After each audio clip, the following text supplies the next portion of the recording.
Muchas gracias, señor Pedro, por haber aceptado nuestra invitación a participar en esta entrevista en el Global Education Forum.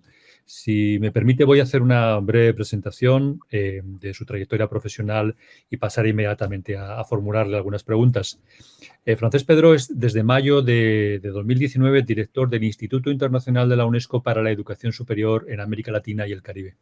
Y previamente lideró el servicio de asesoramiento en políticas educativas, incluyendo las revisiones de las políticas nacionales, así como estudios comparativos internacionales en el sector de la educación de la UNESCO en París. Con anterioridad había trabajado en el Centro de Investigación e Innovación Educativa de la OCDE, donde como analista fue responsable por lo menos de los proyectos Teaching and Learning International Survey, más conocido en muchos casos como TALIS, New Millennium Learners Projects y algunos otros. Francesc Pedro se licenció en Educación en la Universidad Autónoma de Barcelona y obtuvo posteriormente un doctorado en la UNED sobre educación comparada. Realizó después estancias postdoctorales, estudios postdoctorales en políticas públicas comparadas en el Instituto de Educación de la Universidad de Londres. Es catedrático de políticas comparadas de educación en el Departamento de Ciencias Políticas de la Universidad Pompeu Fabra, donde se ocupó también de la dirección de calidad durante algún tiempo. Y previamente fue vicerrector de Investigación Educativa e Innovación de la Universidad Oberta de Cataluña. Quiero destacar en su extensa obra algunos de los títulos que más y mejor se vinculan con el tema que vamos a debatir hoy. Por ejemplo, el de Inspired by Technology, Driven by Pedagogy, el Tecnología y Educación, lo que funciona y por qué, el primero del año 2010, este segundo del 2011, Connected Minds, Technology and Today's Learners del 2012, Tecnologías para la Transformación de la Educación del 2017, etcétera, etcétera. A medida que vayamos conversando, iré mencionando algunos de sus trabajos más destacados. La Universidad del Futuro estará en buena medida soportada por tecnologías de muy diverso tipo. Todas ellas deberán contribuir a algunas cuestiones que nos parecen irrenunciables, tal como hemos hecho constar en el manifiesto de este Congreso. Las tecnologías deberían servirnos para empoderar a todos y cada uno de nuestros alumnos, sacando lo mejor de cada cual. Deberían servirnos también, claro, para ayudarnos a indagar, comprender y resolver algunos de los acuciantes problemas a los que tenemos que enfrentarnos. También, como no, debería servirnos para mejorar nuestra comunicación e incrementar nuestra inteligencia colectiva. En fin, nadie mejor que el señor Francesc Pedro para ayudarnos a entender cómo utilizar las tecnologías con estos propósitos. Señor Pedro, en su libro, en su informe del 2018, Activating Policy Levers for Education 2030, el potencial de la gobernanza, del liderazgo escolar y de la monitorización y evaluación, de las políticas de monitorización y evaluación, se trata en profundidad sobre la importancia de la gobernanza política, el liderazgo educativo y la monitorización y evaluación de los centros como palancas para alcanzar ese tan preciado fin que es el de la calidad, la equidad y la inclusividad de la educación. ¿Cree que esas tres palancas están siendo bien manejadas en el ámbito iberoamericano de la educación superior? Bueno, en primer lugar, muchísimas gracias por ofrecerme esta oportunidad a mí, y a la UNESCO y al instituto que me honro en dirigir, de participar en este debate, ¿no? Bueno, yo creo que sería muy exagerado por mi parte decir que lo están, y también lo sería en el lado negativo decir que no lo están. Yo diría que en estos tres ámbitos y en algunos otros que son muy específicos de Iberoamérica, más o menos todos los países están progresando adecuadamente, como se solía decir, ¿verdad? Es decir, que hay un ímpetu irrenunciable a mejorar, en primer lugar, la gobernanza de la educación superior en un contexto extremadamente difícil. Lo digo ahora que todavía estamos en la pandemia, pero tal vez será incluso más difícil cuando salgamos de la pandemia, y en buena medida porque la crisis económica y social que, bueno, que en fin, ya empieza a albirarse, va a golpear fuerte al sector de la educación superior. Por tanto, habrá problemas de gobernanza indudablemente. En segundo lugar, el área en la que yo creo que tal vez se ha mejorado más ha sido en la creación de mecanismos, por lo menos de aseguramiento externo de la calidad. Yo no diría tanto de monitorización, sino más bien de acreditación, de certificación. Y ahora en Iberoamérica, claro, España y Portugal están, podríamos decir, incluso pondría ahí tal vez México y Chile en el mismo nivel, están en un nivel de discusión acerca de los procesos de evaluación y monitoreo que ya no se centran exclusivamente en la acreditación, en certificar que determinado programa o determinada institución cumplen con unos requisitos mínimos para garantizar la calidad a los usuarios finales, sino que están en un proceso mucho más complejo que podríamos denominar de auditoría, del cual se espera que surjan propuestas inmediatas de mejora constante, ya sea de un programa o del funcionamiento institucional. Y el tercer elemento, que es en el que usted ha mencionado en segundo lugar, que es el del liderazgo, ese es un elemento extremadamente difícil en el ámbito universitario. Vivimos, en particular en América Latina, en una especie de colisión entre dos aproximaciones muy distintas. La primera es la aproximación, llamémosla colegial, donde se supone que un buen investigador, una buena catedrática de universidad, a la fuerza tiene que terminar siendo una buena decana o una buena rectora de una universidad. Y otra perspectiva totalmente distinta, más de influencia anglosajona, en la cual se busca como gestores, digamos, y líderes de instituciones universitarias a personas que tienen una acreditada experiencia precisamente como líderes de otros procesos en instituciones o incluso en empresas, ¿no? Y esas dos visiones están colisionando.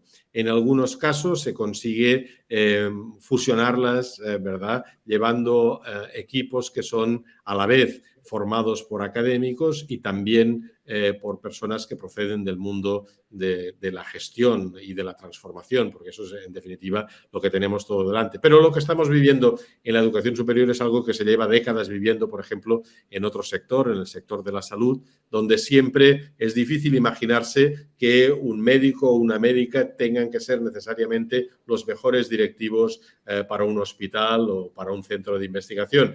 Por supuesto que sí, a condición de que además de ser buen investigador o buen académico en nuestro caso, disponga de unas competencias en el ámbito de la gestión con las que uno no nace, sino que hay que adquirirlas, ¿no? Por tanto, diría que hay progreso, ¿verdad? Estamos progresando, pero todavía no estamos probablemente donde todos nos gustaría estar. Quería referirme también al informe previo que he mencionado, porque allí también trata de la importancia del aprendizaje a lo largo de toda la vida. Habla de la evidencia de que las instituciones de enseñanza superior deberán estar preparadas para procurar, en la medida de lo posible, vías personalizadas y bien diferenciadas de aprendizaje individualizado, ¿no? ¿En qué estado se encuentran las universidades del ámbito iberoamericano a este respecto? Bueno, la verdad es que ahí sí que tengo un poco de malas noticias, ¿no? Insisto de nuevo, si me permite que me refiera en primer lugar al caso de Iberoamérica, perdón, de América Latina, yo diría que el discurso de la educación permanente a lo largo de la vida es un discurso que en el papel, o si lo prefiere, en el ámbito estrictamente conversacional, pues está muy instalado, es una categoría de pensamiento que está ahí, que uno puede leer y escuchar en multitud de discursos, pero en la práctica no termina de traducirse en nada específico. Y ahí, si giramos la mirada y vamos, por ejemplo, a Portugal o a España, nos daremos cuenta de que hay algo aquí que va mucho más allá del discurso, que son un cierto número de prácticas que intentan garantizar que la universidad no solo ofrece formación inicial, sino que por encima de todo es un recurso al servicio de la ciudadanía a lo largo de toda la vida. Por supuesto, estamos lejos todavía en Iberoamérica en general de la situación en otros países mucho más avanzados, donde se empieza ya a reconocer el derecho del ciudadano o de la ciudadanía a la educación a lo largo de toda la vida. Y eso, desgraciadamente, tiene un coste financiero porque alguien tiene que pagar ese derecho. Quiero, por ejemplo, tomar el caso de Singapur, donde desde hace ya años existe un fondo específico con una dotación económica para cada ciudadano y cada ciudadana del país, que le garantiza que no solo va a tener acceso a la universidad en los años de su formación inicial, sino que va a tener un cupo de tiempo pagado por el Estado. En realidad, el Estado son los impuestos que pagan los ciudadanos, evidentemente, que le va a permitir volver a la universidad cuando lo desee. Y no necesariamente desde la perspectiva de mejorar sus competencias laborales, que es importante para la sociedad y para la economía, sino exclusivamente también para mejorar su propia perspectiva como ser humano que tiene inquietudes culturales, sociales y cívicas y que sencillamente quiere comprender mejor qué es lo que está sucediendo a su alrededor. A mí me parece que ese capital, esa teoría según la cual toda ciudadana debería tener un capital a su disposición para formarse a lo largo de la vida, es lo que permite esa interficie que con frecuencia nos falta en las universidades. Es decir, todas tienen la voluntad de ofrecer formación a lo largo de la vida, pero la pregunta es cómo se paga esto, ¿verdad? Y no todas las universidades están en condiciones de ofrecerlo gratuitamente, ni lo podrían hacer a la escala en la que el mismo principio de la educación permanente a lo largo de la vida lo exige. Por consiguiente, necesitamos una nueva ingeniería de la financiación de la educación que haga posible que ese principio se traduzca en nuevas prácticas, en nuevos mecanismos en los que, desde luego, la tecnología tiene mucho que decir. Refiriéndome a la tecnología, justamente me da pie para preguntarle sobre este asunto. Para usted, después de haber leído muchos de sus trabajos, creo que podríamos decir que la tecnología es un potencial empoderador de las relaciones personales, de las relaciones comunitarias, del aprendizaje cooperativo. En uno de sus libros, Connected Minds, Mentes Conectadas, Tecnología y Aprendices del Día de Hoy, que es del año del 2012, yo creo que así lo reconoce, ¿no? ¿Cree que esa promesa de colaboración y de inteligencia colectiva expandida realmente se ha cumplido? ¿O ha cambiado su percepción en esta última década después de la publicación? Y una cuestión más, ¿quizá la pandemia nos ha dado una oportunidad de ensayarlo, de recuperar esa idea? Sí, yo creo que sí. Permíteme que empiece por el final. Yo creo que la pandemia en esta materia, en materia de utilización intensiva de la tecnología, se ha convertido en un experimento ciertamente mal diseñado, pero universal al fin y al cabo, que ha permitido que incluso a las personas más recalcitrantes hayan tenido que vérselas en algún momento con la tecnología. Y nos ha demostrado como tal experimento, perdón, debería decir, nos está demostrando porque todavía no hemos salido del todo de este embrollo, ¿verdad?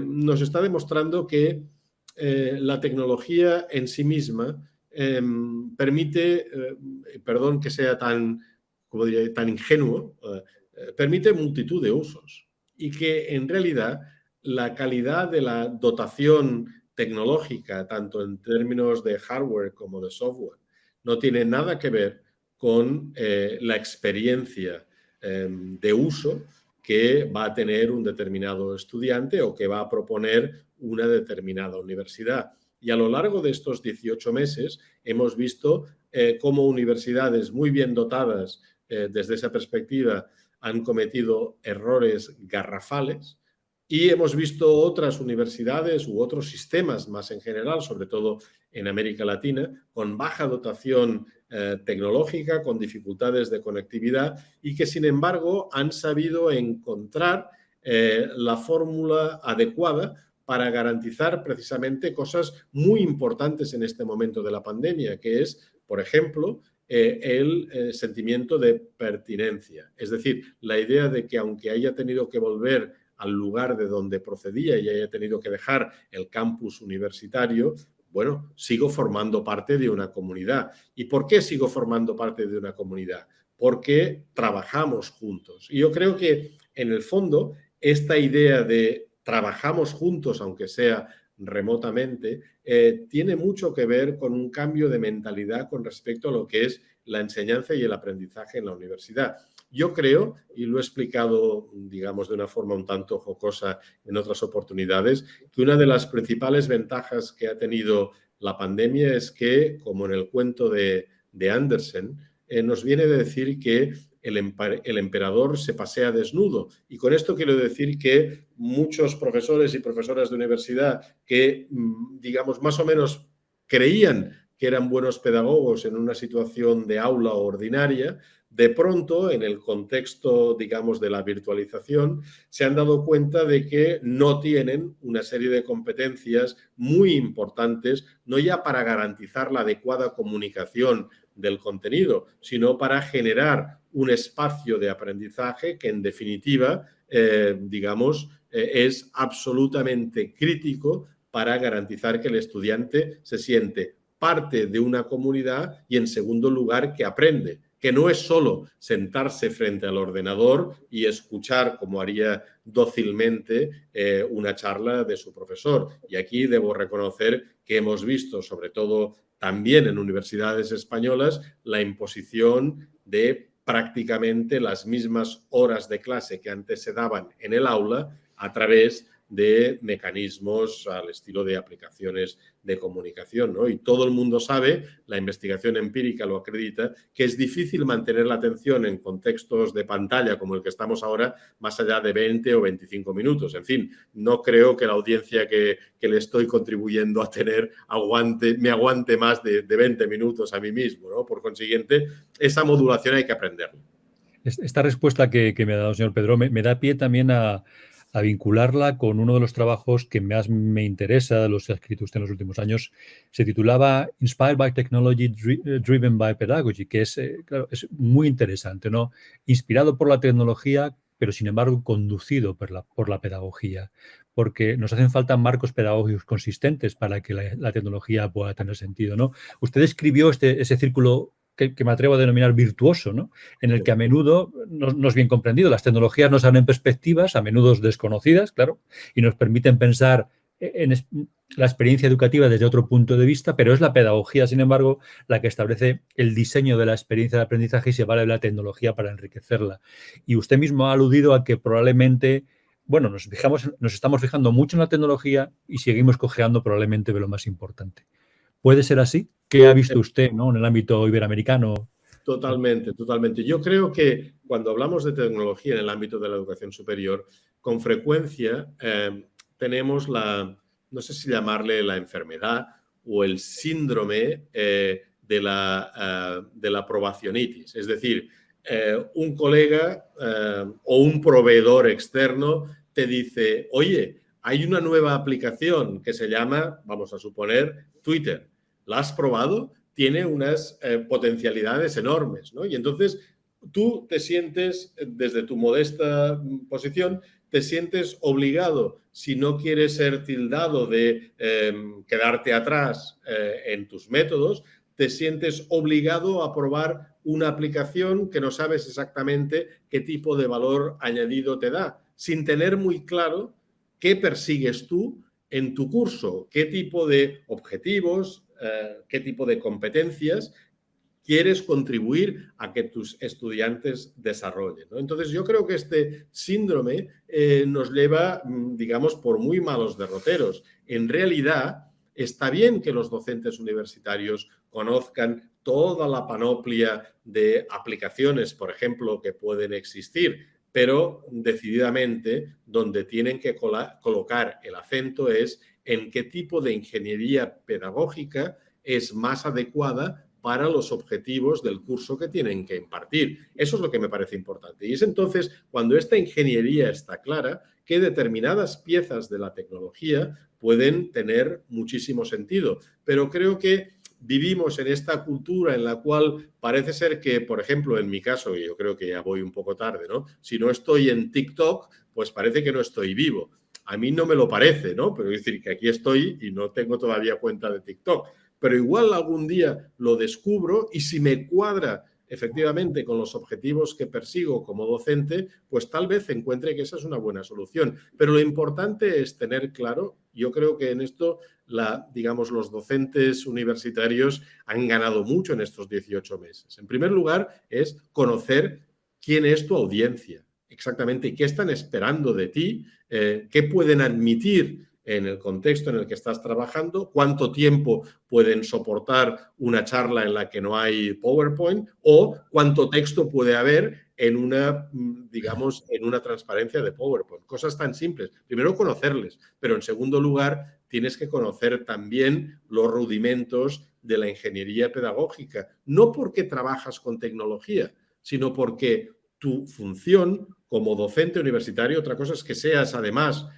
investigador, pero como docente universitario no es enseñar y ya veremos si aprende, sino que tu función es conseguir que aprendan y por tanto tienes que ir, como dicen en inglés, for the extra mile, ¿no? Tienes que ir un paso siempre más allá para garantizar que todas las piezas están colocadas adecuadamente para que aprendan. No sirve de nada decir que tú estás enseñando. Lo que buscamos en la universidad es que los estudiantes aprendan y a veces tenemos que luchar contra elementos que no están necesariamente vinculados con nuestra capacidad de comunicación o con el interés intrínseco de la materia, que para nosotros es nuestra pasión, sino que están vinculados también con el contexto social y económico en el que nuestros estudiantes viven. Y por consiguiente es nuestra obligación entenderlo y entender también los lenguajes y los canales en los que ellos comunican. Es sencillamente nuestra obligación desde el punto de vista estrictamente profesional.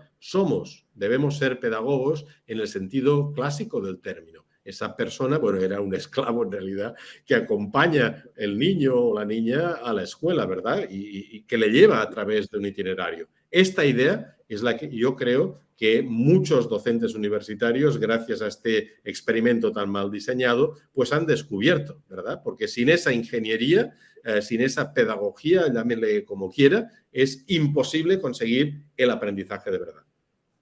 A menudo se ha referido en muchos de sus informes sobre gobernanza precisamente a la necesidad de una gestión sistémica o sistemática, ¿no? De este tipo de innovación educativa que aúne, que sume la innovación tecnológica y también la pedagógica. ¿Se atrevería a darnos algunas recomendaciones en un congreso como este Global Education Forum, donde estamos discutiendo justamente sobre de otras cosas, gobernanza de las instituciones de educación superior para el futuro? ¿Cómo deberíamos realmente gestionar de una manera holística, sistémica, todas estas innovaciones? Bueno, es muy difícil realmente poder ofrecer un consejo que sea válido para todo el mundo, ¿no? Y además porque también uno es limitado en cuanto a lo que sabe o cree saber, ¿no? Yo, a lo largo de los años que llevo, digamos, examinando esta cuestión, me he dado cuenta de que hay como 3 piezas fundamentales que parecen estar vinculadas al éxito y probablemente en muchos lugares el éxito en estos procesos dependa de otras variables, ¿no? Pero a mí me ha parecido que hay como 3 elementos que son los que yo quisiera resaltar. El primero y más importante, yo diría, es el reconocimiento de que cuando tratamos de estos procesos de innovación sistémica hay que empezar no por encontrar la solución, sino por identificar bien el problema de partida. Y a mí me parece que en el caso, por ejemplo, de los docentes, lo fundamental en la universidad, lo fundamental es saber exactamente de qué adolecen, es decir, qué realmente necesitarían para poder garantizar que el éxito en el proceso de aprendizaje de sus estudiantes mejore ostensiblemente, ¿no? Esto es partir, por tanto, de la necesidad y ser capaces de acreditar con evidencias, y la evidencia puede ser qué está haciendo un colega de tu mismo departamento o de tu misma facultad o de otra universidad, pero en una situación como la que tú estás experimentando, que le está dando buen resultado. Yo creo, por tanto, que como todos somos académicos, no podemos cerrar los ojos ante la evidencia. Y la evidencia más clara para un docente es que algo que, en fin, un colega está haciendo, le está dando mejores resultados que mi aproximación, llamémosle tradicional o la que siempre he usado en mis clases, ¿no? Yo creo que esto es muy importante, partir de la necesidad y apoyarse en la evidencia de colegas que trabajan como yo. Que yo, que estoy en una universidad en Venezuela, me expliquen lo que están haciendo en estos momentos en Oxford, me parece muy interesante, muy ilustrativo, pero no me enseña nada, porque el contexto de Oxford nada tiene que ver con el que vivimos en Caracas, por ejemplo, ¿no? Segunda pieza muy importante, me parece que hay que tener un liderazgo que efectivamente esté comprometido con esa innovación. Y eso no solo significa utilizar el término innovación en los discursos de apertura o en los discursos en los que se concede una distinción al estilo de un doctorado honoris causa a alguien, sino que hay que predicarlo con el ejemplo, generando programas dentro de la institución que apoyen los esfuerzos de innovación y los reconozcan públicamente. Eso me parece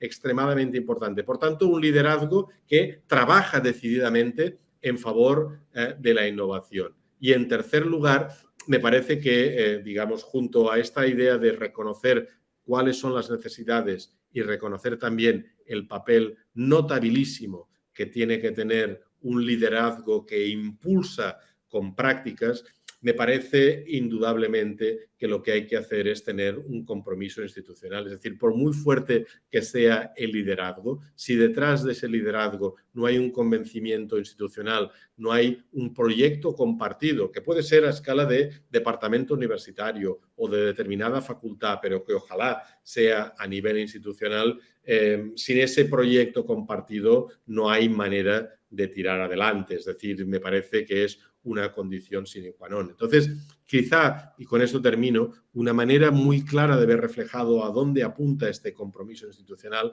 es en la creciente tendencia a escala internacional de que cada vez más las universidades se pregunten cuál es el valor añadido de un determinado graduado en ingeniería, en medicina o en historia de mi universidad con respecto a otra universidad. Y no tanto porque sepan hacer cosas distintas, sino porque los que salen de esta universidad llevan consigo como profesionales o como especialistas académicos unos valores que les han impregnado por su paso a la universidad. Yo creo que esta idea de conseguir una impronta de la universidad que va más allá del desarrollo de las competencias académicas o profesionales es algo que no se puede conseguir si, además de un liderazgo que lo impulsa, no tenemos un compromiso verdaderamente conjunto de todas las personas, no solo docentes, sino también personal no académico que trabaja en la universidad. Por tanto, esta idea de decir es un barco en el que andamos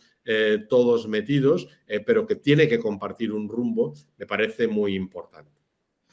Esta última idea que nos expone la importancia de que el proyecto de una universidad está vinculado a unos valores concretos, ¿no?, que está recogida en un informe. Esta es la última pregunta que le voy a formular. Sé que es una pregunta excesivamente larga, extensa y compleja.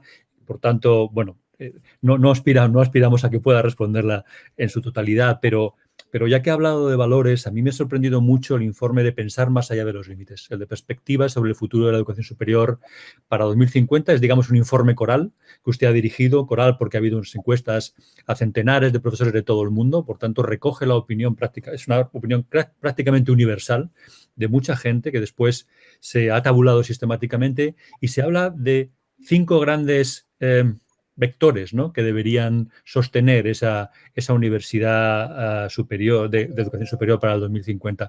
Resumo brevemente. El primero, dice usted, justamente es el de los valores, dar forma a los propósitos, ¿no?, de la educación superior. ¿Cuál es la misión, la visión, los valores que realmente sustentan el trabajo de una institución?